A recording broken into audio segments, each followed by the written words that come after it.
PTI के intra party election घिनौना मजाक बन गए। पीटीआई इंट्रा पार्टी इंतखाबात की शफाफियत मशकूक। शाह महमूद कुरैशी और परवेज इलाही जैसे तजुर्बाकार और वफादार रहनुमा नजरअंदाज। बैरिस्टर अली गौहर चेयरमैन मुंतखब। उमर अयूब जनरल सेक्रेटरी होंगे। खिलाड़ी भी बदल, बंदा न बंदे की जात, मौक्कलों ने वोट डाल दिए।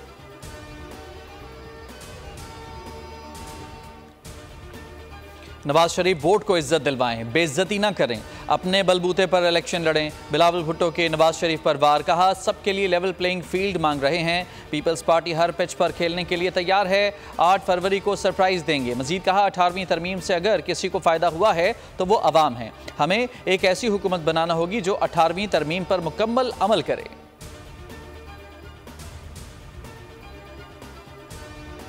बिलावल से गैर जिम्मेदाराना बयानात की उम्मीद नहीं थी। लीगी रहनुमाओं का रद्द अमल। एहसन इकबाल बोले 18वीं तरमीम अधूरी है, हुकूमत में आकर पूरी करेंगे।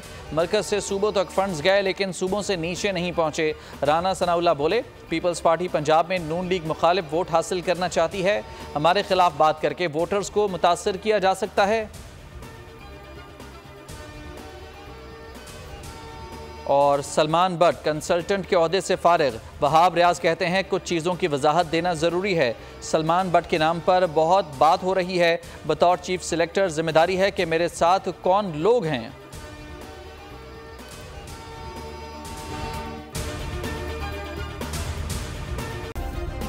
सब्सक्राइब करें और बेल दबाएं ताकि कोई खबर रह न जाए।